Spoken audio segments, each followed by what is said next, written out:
Good afternoon or good morning.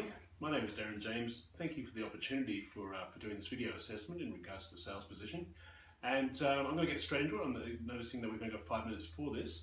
And first of all, I want to just talk about the number of years that I've held a quota or a sales quota. And it started about 1992 when I worked for Canon, and it's gone all the way through my career, my sales career, including when I had my own business, which was completely separate to the IT industry. It was a photography business. I set very stringent goals. I set very stringent sales targets for myself and for my team, which I developed to a number of 12, and we always achieved those. Excuse me. My best achievements academically and professionally. So academically, from the photography side, I was accepted into the Master Photographers Association, a very prestigious organisation in the UK. Wedding and Portraits Photographers International, very prestigious organisation within USA, and was held in very high regard by my peers. Professionally in the technology industry, I've always held very high achievement in actually doing certifications for the organisations that I've been with. For example, with Cisco, I did my CCDA to make sure that I understood the hearts and the minds of the technical people I was talking to. With Salesforce, I did my Salesforce administration certification as well, just to ensure that I never wanted to be a Salesforce administrator, but to ensure that I could have an intelligent conversation with those people who would be doing that. Techniques I've used have evolved. I'm certainly not the salesperson I was 20 years ago. Technology has changed, decision making has changed, and the way we see technology has changed quite a lot as well. So, 20 years ago when you're talking about IT or technology, you were talking to a technologist. Now, obviously, technology or the investment in technology is coming from, decisions are coming from marketing, it's coming from finance, it's coming from the CEO if they've got their breath over that as well. So it's very, very important to understand what's going through their minds so you can present a very plausible business case to them. And this sort of segues into the next question as well, is to describe my approach to getting new business. And my techniques, I suppose, are very much now based on a hybrid of say something like Sandler and Challenger. So I'll use a real life example. There was a company when I first started with Salesforce called Heavy Haulage Australia, and I'll provide a slide to so you get a good idea of what they're like.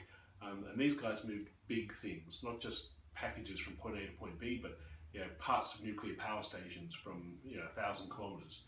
And their quotes or their jobs would be anywhere from $150,000 up.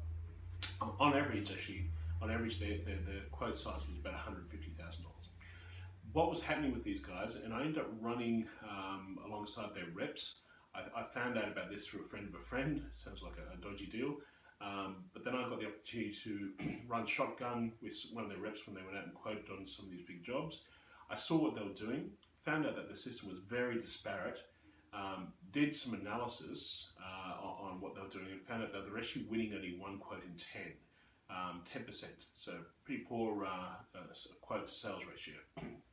What we end up doing from there is presenting a case to the business owner, a guy called John Kelly, who is very much a trucker, not a technologist, who'd be lucky if we got 2 grunts out of him because he just didn't understand technology.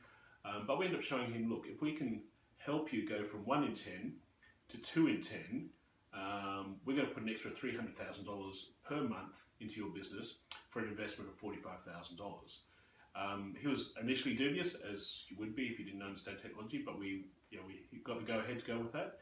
The initial investment was $45,000. We took them not from 1 in 10, but to 3 in 10, because they now had a fantastic quoting system. And it was not just fantastic, but there was a system that they didn't have before.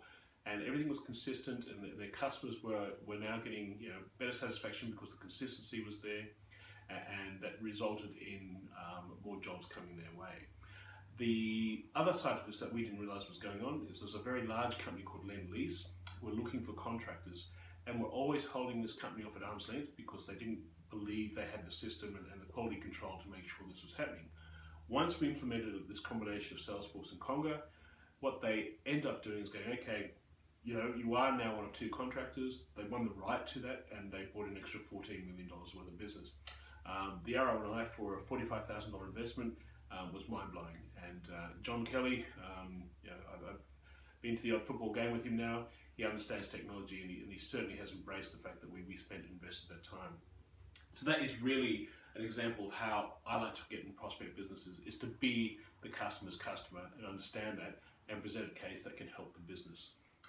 My best at new or established, it depends on the definition of best. I see best as being able to change a business for the better, and quite often that's more satisfying when obviously you're doing it yourself. I've had experience of both. I used to look after multi-million-dollar accounts when I was at Novell for Westpac and Qantas, major organisations in Australia, and you know, I still find that the best satisfaction is when you find your John Kellys of the world, and you can prospect and you can develop a need for them, and then you can enjoy their success, and you can see after a year that they're a successful company because you've put the investment in.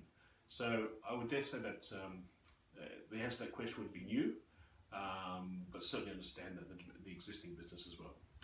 But thank you for your time. Once again, this has been quite rushed. I'm going to provide some slides as well, just to sort of back up the information, and I look very forward to the next steps. Thank you.